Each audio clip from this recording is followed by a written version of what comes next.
Broadcasting from the business capital of the world, this is the Podcast Business News Network. We are back with our coach, our friend, and it's Randy Swaim joining us, bringing freedom to potential. And he's here joining us, and I got to give him a happy belated birthday because you just turned a certain age. You would never know. You look like you're 50 only because you got the little scruff here. The white does it. It makes us look a little older, but God bless. I'm shocked to hear that you're a father, grandfather, and all you've accomplished, but you look amazing. How was your birthday celebration?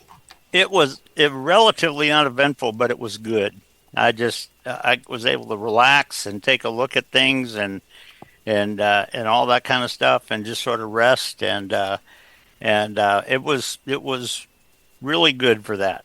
And got a chance to when you think about it from a leadership standpoint, thinking about where I'm going from here and what do I want to work on? What are some things I need to think about, and stuff like that, and all of that. So it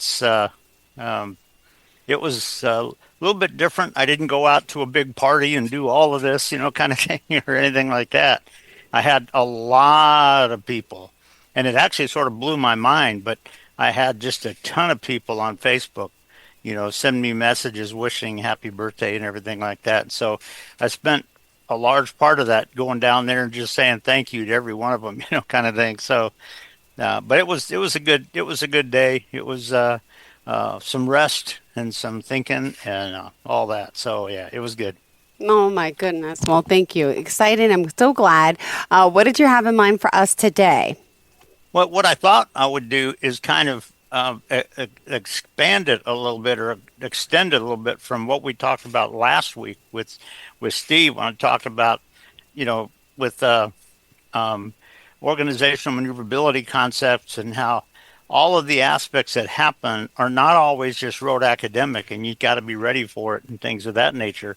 And what I thought I would do, and in fact, I saw one or two things this week that made me go, yep. And so what I was going to, I think, do is start out with the question for the listeners of how are your managers really making this happen effectively, and that kind of thing. And what I do is I had a couple of examples this week that I saw that just kind of made you go, yep, kind of thing.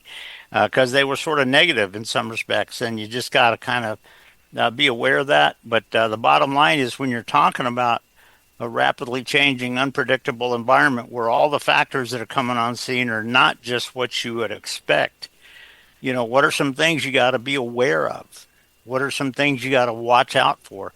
Because there are some things that can, and what I'm going to kind of focus on today is a little bit about managerial things, but also talk a little bit about communication and how is your communication with people and everything. Because I tell you what, you can do it in such a way that it just upsets them, or it makes them think that, why even do this? Just kind of leave it alone, kind of thing, kind of thing. And if you do that in a way with neuroscience, where you sort of shut off their brain thinking and their processing, guess what? You're not getting the job done. And so, as one of the big roles of a leader and a manager are, you have to understand how you're doing it in a negative way with that, or how you're really doing it in a positive way with that. And so it's just something to think about. Now, I'll just give you one sort of subtle, sort of quick answer. There was this lady, she was not a manager, but she's like a lead person in her group, kind of thing. And she was acting as a lead person and stuff. But she was talking with somebody in the group, and I sort of observed this. And everything in my mind, because of my neuroscience aspect and because of my organizational maneuverability understanding and all this, when I watched it, everything in me kind of went, oh, brother, kind of thing. And what was amazing is she was asking one of the people that works with her if they wanted her, and it's a subtle thing, it's a real simple thing, but it's something we want to be aware of, kind of thing.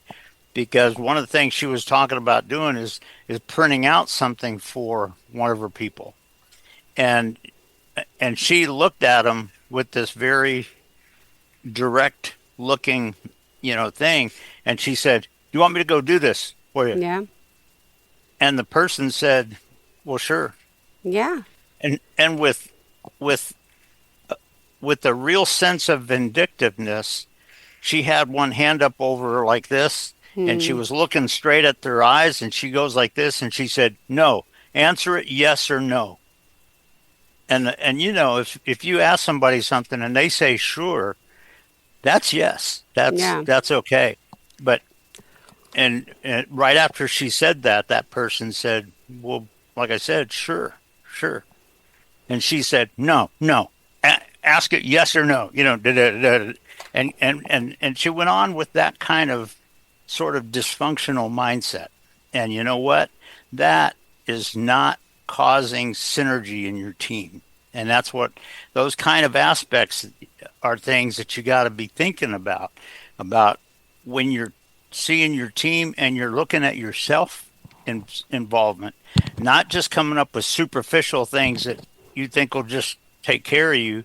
No, but what are some of the subtle ways that you have to be aware of how you're really connecting with your team? Because if somebody receives that from Yeah. somebody, guess what? Mentally, they're going to say, "Okay, well, I'll tell you what, no thinking, just forget it, do whatever, kind of thing, and their brain shuts off, and their processing shuts off, and their vision of where it's going shuts off." And so that's just something to think about. And the other part of this too is when you're talking about, the aspect of connecting with your team and being synergistic with your team. One aspect of that is obviously the communication and how you're either connecting the Yeah. synergy or disconnecting it and throwing it in the trash can, kind of thing.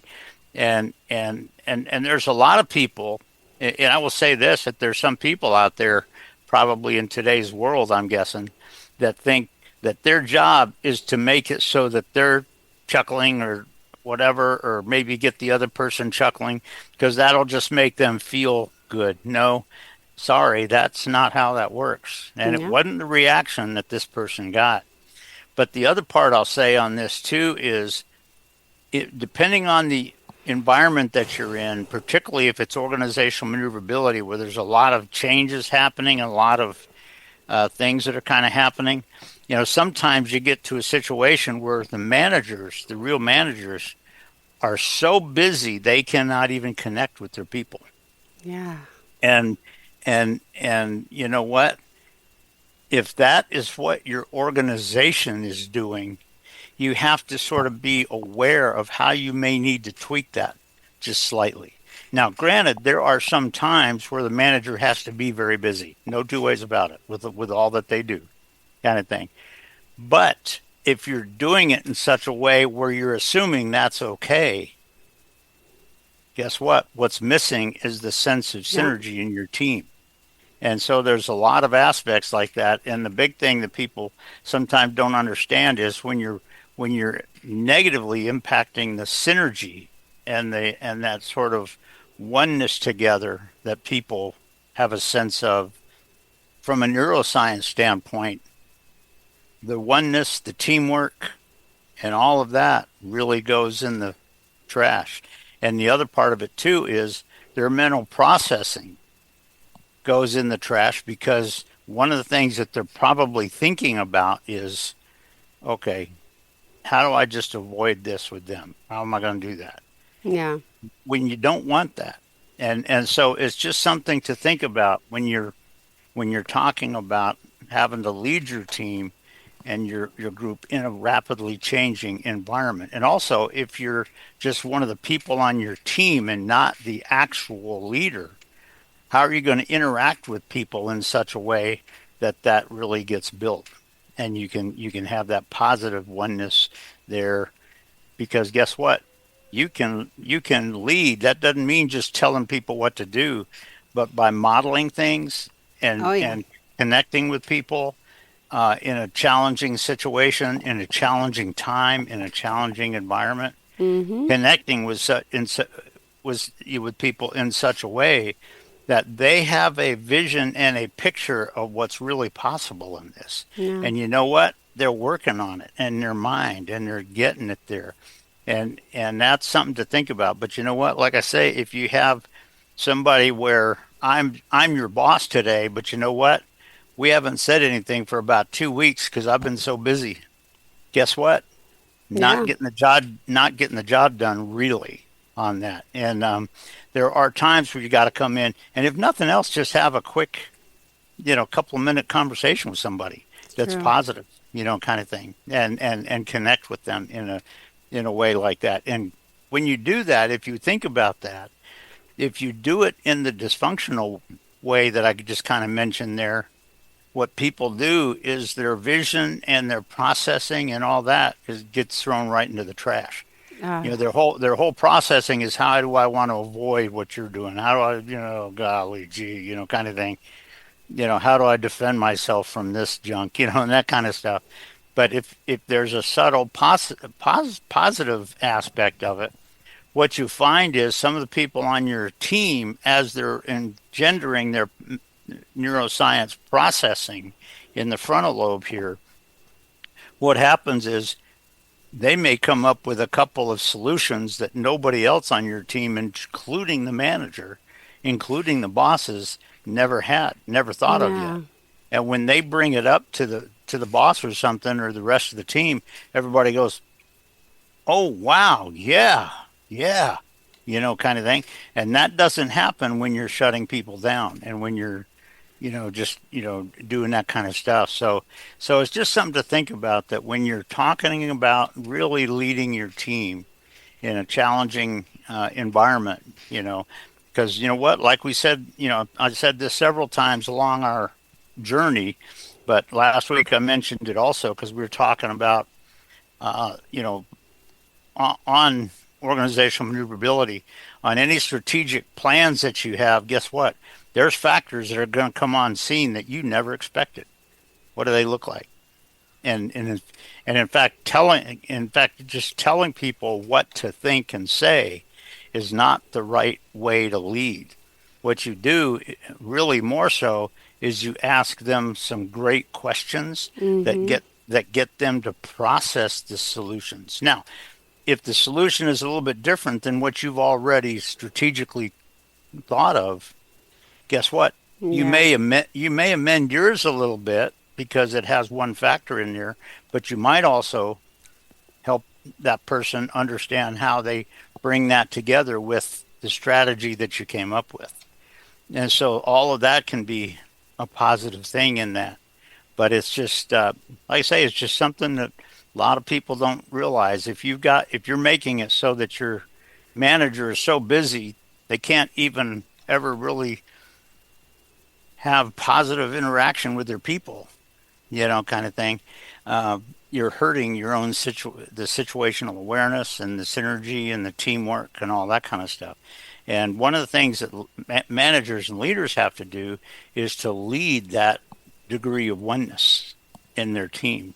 And Mm-hmm. if and so it's just something to think about on that.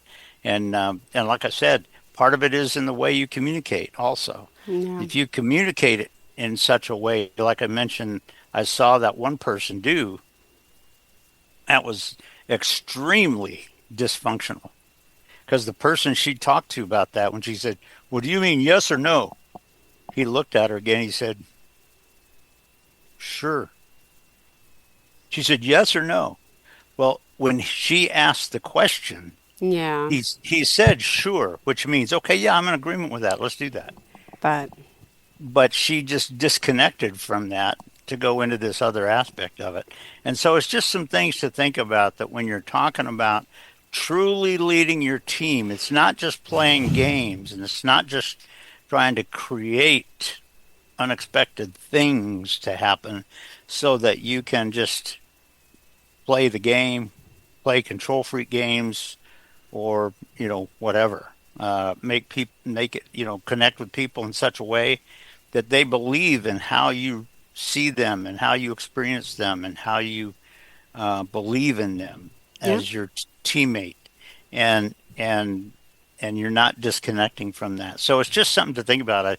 Like I said, it's just something that I saw, but it's a little bit of it's strictly a leadership aspect of it. But it's something that, like I said, came out of that was like within about the last week, and but it's since we had the last session here and stuff. And I said, organizational maneuverability and those unexpected factors. Guess what?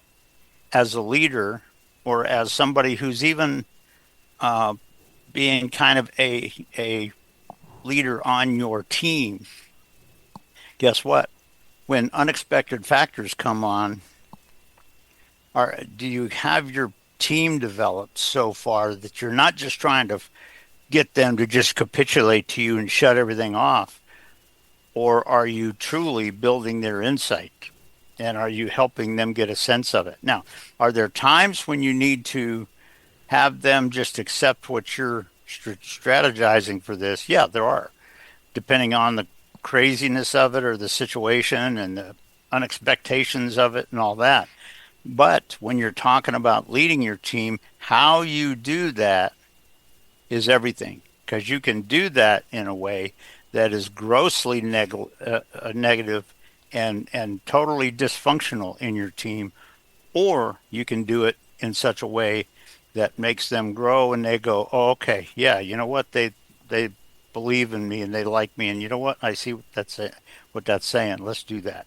And so, how you do those things and how you're avoiding the dysfunctional aspects of it is everything when you're wanting to truly grow your team to be successful in rapidly changing, unpredictable environments. And there have been a couple of teams along couple of times along my journey how Yeah. I had to do that because the situation was not just obvious, but when I connected with the team and communicated with them in such a way that they believed it, and Yeah. they and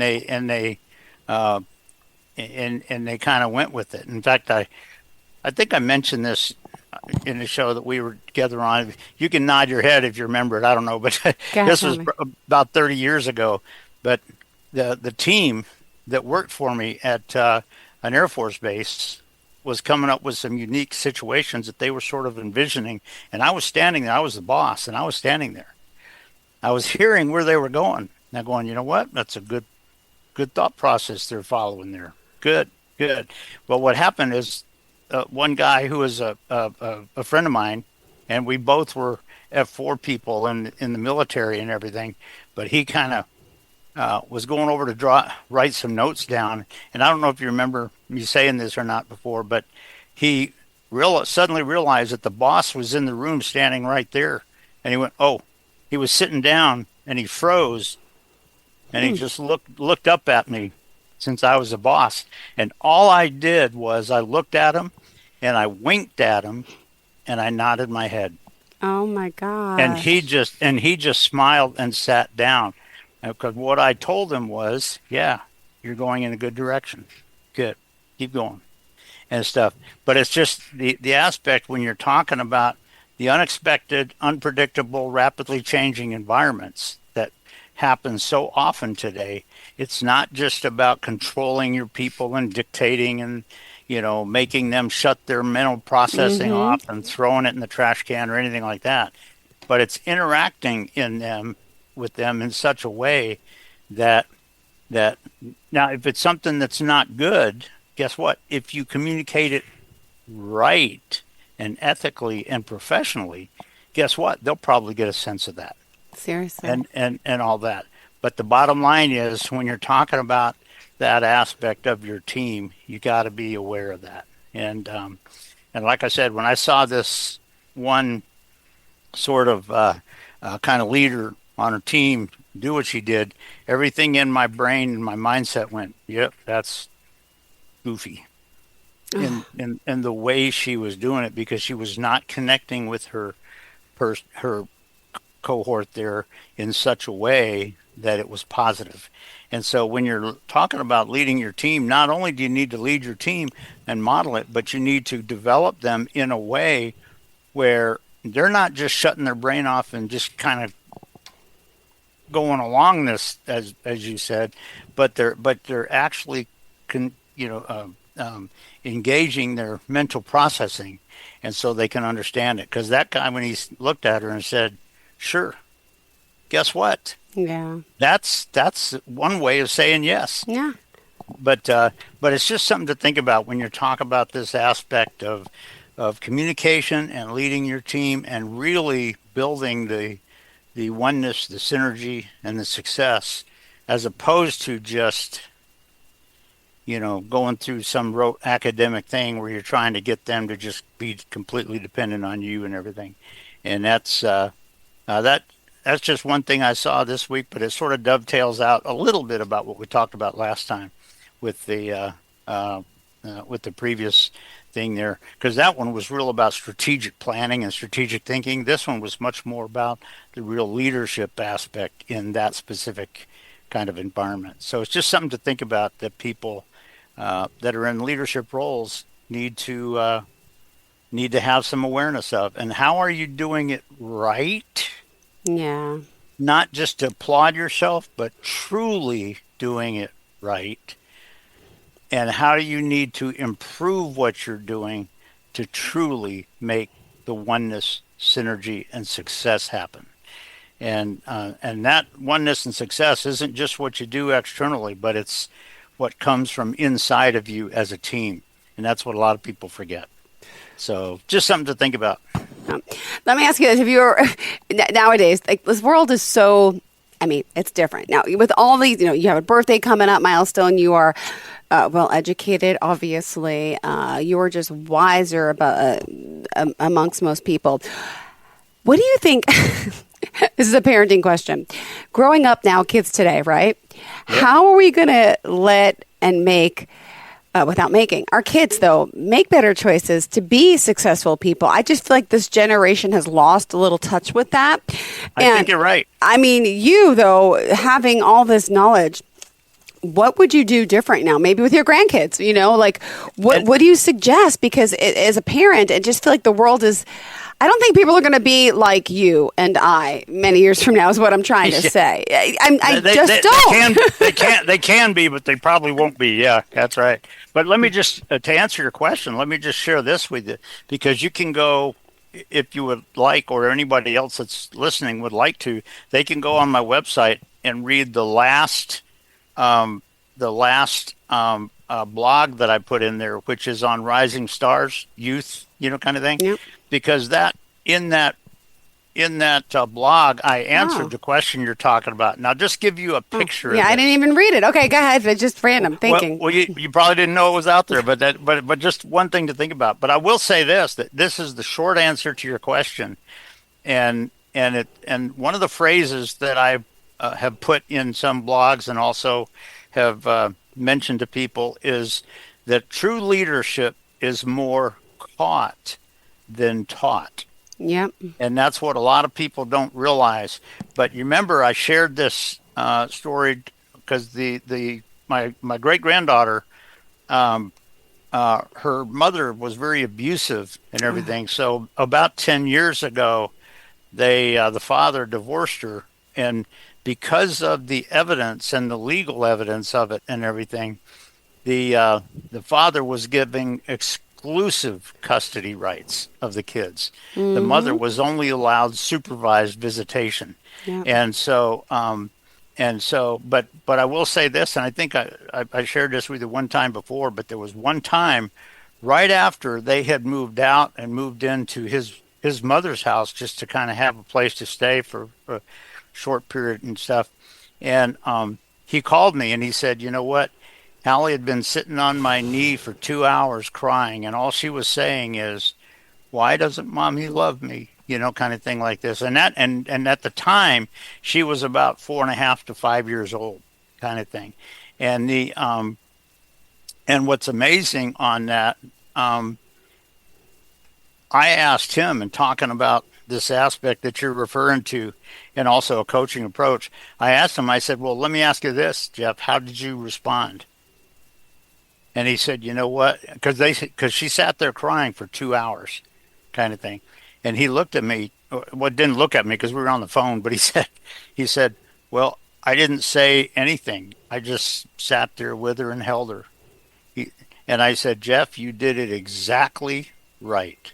And he said, really?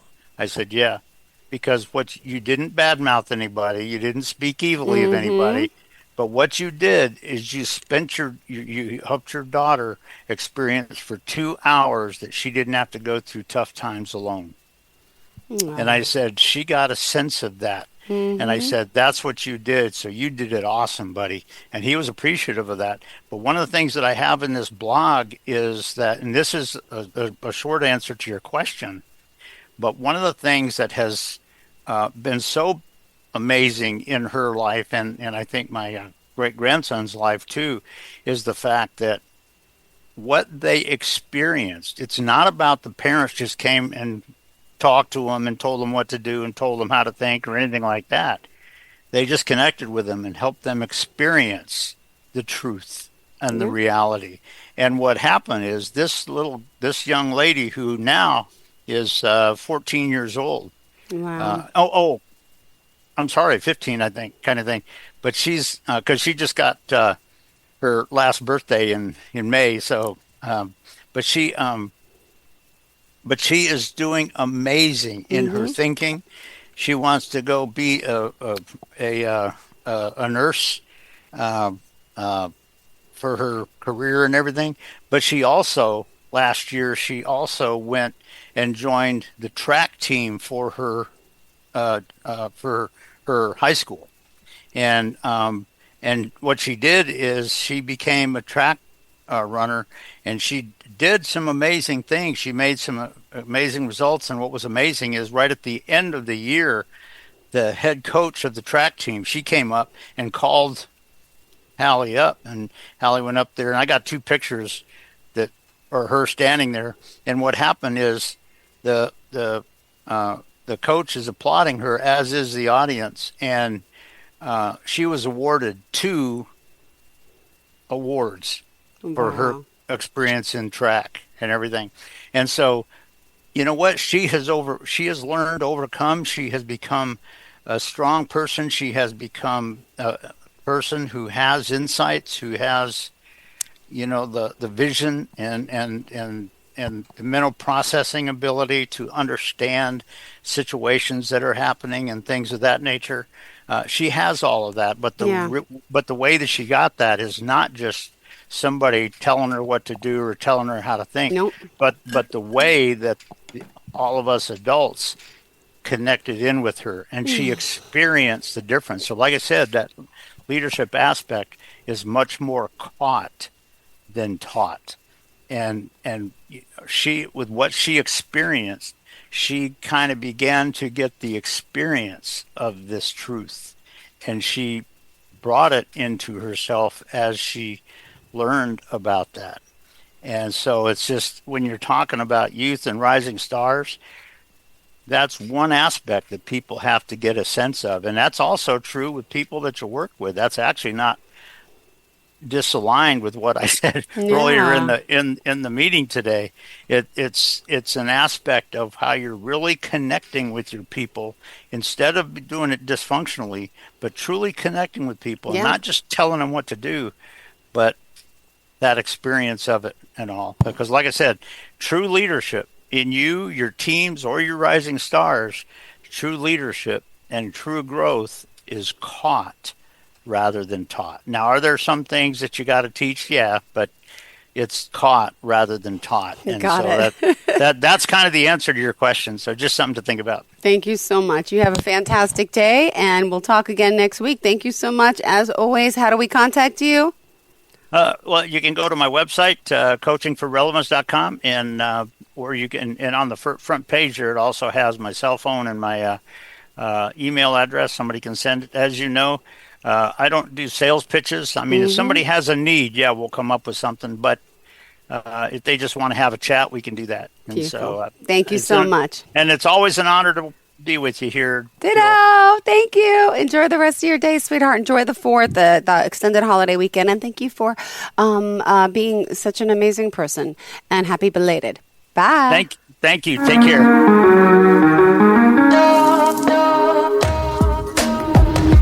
Broadcasting from the business capital of the world, this is the Podcast Business News Network. Hi, this is Terry Crews, actor, former football player, game show host, father of 5, and all-around big dude. I'm also an expert on drama. I know all kinds of drama. There's the good kind that comes with having a house full of kids. There's the bad kind like season-ending injuries. There's the necessary kind like having an agent in Hollywood. And there's silly drama like the drama around my percolating pectorals. And then there's the drama you can skip. Skip the drama that comes with not having your high school diploma or equivalency. Find free adult education classes near you and finish your high school diploma.